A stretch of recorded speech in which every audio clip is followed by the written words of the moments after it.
In the last week of May 1948, a young pilot named Mordecai Elon climbed into the cockpit of an aircraft he had flown only twice before. The engine behind him was not the one the airframe was built for. The controls responded differently from anything in his training. The supercharger, a mechanism most of his mechanics had never serviced, had a tendency to surge without warning at critical moments. And somewhere above the coast of what had just become the state of Israel, he was about to intercept Egyptian Spitfires that were threatening to strafe Tel Aviv. What he was sitting in was not supposed to exist. It was not supposed to fly. It was not supposed to work. And it certainly was not supposed to win. The aircraft was called the Avia S-199. It had been built in Czechoslovakia on German blueprints, powered by an engine meant for an entirely different machine, purchased in secret by a government that had not yet been recognized by the world, and flown by pilots who had trained on different aircraft halfway across Europe. The story of how it came to be, what it actually did, and what happened to every single one of those aircraft after the war is one of the stranger and more instructive tales of the early Cold War. It is a story about improvisation as a survival strategy, about what happens when a nation has to build an air force from the wrong parts at the worst possible moment, and about the gap between what a weapon looks like on paper and what it actually costs the people who fly it. To understand why Israel ended up with this particular aircraft, you have to understand what the end of the Second World War left behind in Czechoslovakia, and what the creation of Israel left behind in terms of a military problem. By 1945, the Avia factory in Prague had been producing Messerschmitt Bf 109s under German occupation for several years. The factory had the tooling, it had the blueprints, it had the workers. What it did not have, once the war ended and Germany collapsed, was a supply chain. The DB605 engine that powered the late model Bf 109G was a German design built in German plants, assembled by a German workforce that no longer existed as an industrial entity. The Czechs had the airframe but not its heart, so they improvised. The WW2 11F engine, originally designed to power the Heinkel He-111 medium bomber, was available. It was a different engine in almost every meaningful way. It was heavier. It was designed for a much larger aircraft. The torque characteristics were not compatible with the airframe's original handling profile. The propeller that came with the WW2 11 installation was a large diameter, wide blade unit that sat very differently on the nose than the slim high-speed propeller of the original design. What all of this meant, in practical terms, was that the Avia S199, when it flew, pulled violently to the left on takeoff, lost much of the top speed advantage the original Bf 109G had possessed, and became significantly harder to handle at low speeds, which is precisely when aircraft kill their pilots most reliably. Czech Air Force crews called it the Mezzek, the Mule. Not a term of affection. Now enter the problem that made the Mule relevant to a war several thousand miles away. When Israel declared independence on May 14, 1948, it had no air force in the conventional sense. It had a collection of light aircraft, a handful of pilots with wartime experience in the British, American, and other Allied services, and an arms embargo enforced by the major powers that made purchasing modern military aircraft through normal channels essentially impossible. The United States had imposed the embargo, Britain honoured it, France was not yet a useful partner. Every avenue to a functional combat aircraft was closed, except Czechoslovakia. The Czechoslovak government in 1948 was willing to sell. The reasons were complicated, involving Soviet foreign policy, Czech economic need, and a window of political flexibility that would close within years as the Iron Curtain hardened. But in that window, a deal was made. Israel would receive Avia S-199 fighters. 25 in the first shipment, with options for more. The total number that eventually entered Israeli service reached somewhere between 23 and 25 flyable airframes in the initial delivery, with additional aircraft acquired and refurbished over time, though the total operational fleet never approached the figure of 550 that circulates in some discussions. That larger number reflects the full Czech production run, the aircraft the Czechoslovak Air Force had built and operated, not the quantity that ever reached Israel. What Israel received was a fraction of that production, every one of them precious, and every one of them difficult. The airlift to deliver these aircraft to Israel became one of the most elaborate covert logistics operations of the early post-war period. The aircraft were disassembled, crated, and loaded aboard civilian transport planes, often through nominally neutral transit points, with documentation that described cargo in terms that bore no honest relationship to what was actually being shipped. The operation ran through a converted airbase in Czechoslovakia, moved at night when possible, and depended on a network of volunteers, many of them Jewish veterans of Allied air forces who had come to help the new state simply because they believed they were needed. They were. The Egyptian Air Force had Spitfires. It had C-47 transports converted for bombing. It had range and numbers that Israel's collection of improvised machines could not match in any orthodox confrontation. What Israel needed was not an equal opponent in the air. What it needed was a fighter capable of making an Egyptian pilot uncertain, of threatening a bomber run, of being present at a moment when presence alone changed the calculation. The S-199 could technically do that. On a good day, it could approach 360 miles per hour.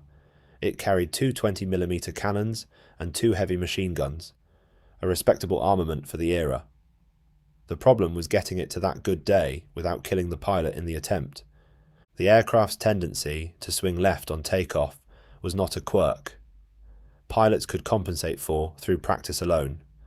It was a physical consequence of the engine torque, and if a pilot was not absolutely precise in his management of the throttle, during the takeoff roll, the aircraft would depart the runway before it had enough airspeed to be controlled. Several aircraft were lost this way, not in combat, on the ground or just above it. The undercarriage was the original BF-109 unit, narrow-tracked and fragile, which meant that even a slightly imperfect landing could collapse a gear leg and destroy the aircraft. In a force where every aircraft was irreplaceable, these were not acceptable rates of attrition, but they were the rates that existed. Mordecai Allon flew his interception in late May 1948, knowing most of this. He had come from RAF service, trained on aircraft that behaved the way aircraft were supposed to behave, and was now flying a machine that several of his fellow pilots had already damaged or destroyed through no particular fault of their own. He found the Egyptian aircraft and made his attack. He succeeded in driving them off. Whether he achieved confirmed kills in that engagement remains a matter of some historical dispute, but the interception itself was real, and its psychological effect was significant.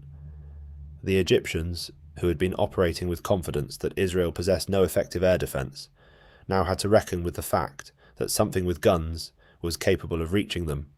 That changed the operational arithmetic for both sides. Over the following weeks and months, as the First Arab-Israeli War continued, the S-199 fleet performed with what can honestly only be described as inconsistent heroism. It flew ground attack missions against Egyptian armour when Israeli ground forces needed relief, and there was nothing else available to provide it. It flew escort missions. It flew interceptions.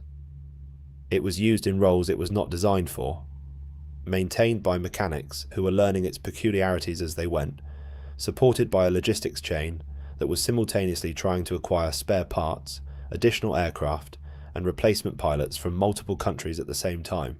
Allon himself was killed in October 1948, not in combat with an enemy aircraft. His S-199 suffered what was most likely an engine failure, or possibly a structural failure related to the supercharger, and he did not survive. He was 26 years old. The man who had flown the first effective combat interception for the Israeli Air Force, who had demonstrated that a functioning air defense existed even when it barely did, was gone before the war ended. He was not the only loss of this kind. The S-199 killed several of its own pilots through mechanical failure and handling accidents during the course of the war, which meant that the true cost of operating the fleet included not only the aircraft written off in combat damage or landing accidents, but the men who died simply trying to manage an inherently dangerous machine under wartime conditions. The war ended in 1949. Israel had survived. The S-199 had played a genuine role in that survival. though not the role it appears to have played if you look only at the numbers. The fleet never achieved air superiority in any clean sense. What it achieved was presence. It made the other side uncertain at key moments. It demonstrated that Israel could impose costs on operations that had previously been conducted with impunity. That is a different kind of contribution than air dominance, but in the first year of a state's existence, when the alternative was no air capability at all, it was the kind that mattered. As better aircraft became available, and they came quickly, the S-199s were retired. Israel acquired Spitfires, then Gloucester Meteors, then more modern French and American designs as political and diplomatic circumstances evolved. The Mule had served its purpose. It had no further one to serve. The surviving airframes were not all destroyed, though most were eventually scrapped or allowed to deteriorate. A small number were preserved. One S-199 can be seen today in the Israeli Air Force Museum at Hatzerim, restored to flying condition as a reminder of what the fleet was and what it cost. It is an extraordinary object to stand next to. The airframe is clearly recognisable as a Bf-109 derivative, the lines of the late German fighter unmistakable in the nose and canopy, but the sense of wrongness is perceptible even to someone who knows nothing about engines. It sits slightly heavy on its narrow gear. The nose is too large for it. It looks, as the men who flew it often noted, like something built from the right parts of the wrong plan, which is of course exactly what it was. The larger Czech production run did not have a dramatic end. The Czechoslovak Air Force operated the S-199 until it could be replaced by more capable Soviet designs, primarily the Lavochkin, La-9, and then jet aircraft as they became available. By the early 1950s, the Mule had been phased out entirely. The Czech aircraft were scrapped or used for training purposes until they had no training value left. A handful of airframes survived to museums. The bulk of the production run ended in the ordinary way that obsolete military aircraft end, cut apart, melted down, and turned into something else. What does not melt down so easily is the question of what this episode reveals. The conventional reading of the S-199 story is that Israel improvised brilliantly under impossible conditions, and this is not wrong. But improvisation is not the most interesting part. The most interesting part is what the episode reveals about the nature of air power when it is stripped of everything except its minimum functional requirement. The S-199 could not achieve air superiority. It could not escort bombers on long missions. It could not compete with a well-maintained Spitfire flown by an experienced pilot. What it could do was exist. It could be present. It could make a threat credible. And in the specific political and military circumstances of 1948, when Israel needed not to win the air war, but simply to complicate the enemy's ability to wage it freely, that minimum capability was precisely the capability required. This is not a lesson that scales well. You cannot build a modern air force on the principle that dangerous and difficult aircraft are acceptable as long as they show up. The Israeli Air Force understood this clearly and replaced the S-199 as rapidly as it possibly could. But the lesson, that a weapon's usefulness is defined entirely by its operational context, not by its objective capability, is one that the Mule illustrated with unusual clarity. The men who flew it knew all of its faults. They knew the engine was wrong for the airframe. They knew the landing gear would punish any error on touchdown. They knew the torque on takeoff required a level of precision that left almost no margin. They flew it anyway, because there was nothing else, and because the state they were flying for needed them to fly something. Mordecai Allon and the pilots who died in S-199 accidents did not die because their aircraft were poorly maintained, or because they lacked skill. They died because the engineering compromise at the heart of the Mule created risks that skill and maintenance could reduce but could not eliminate.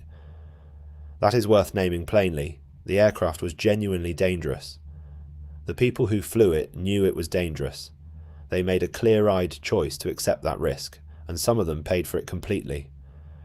The 550 aircraft of the Czech production run ended not in a single dramatic conclusion, but in the slow dispersal of obsolescence, scrapped in Czech yards, studied in museums, and preserved in one careful example at Hatzerim, where the desert light comes through the hangar doors and falls across an airframe that should, by any reasonable engineering logic, never have been asked to defend a country. It was asked, it went. That is probably enough.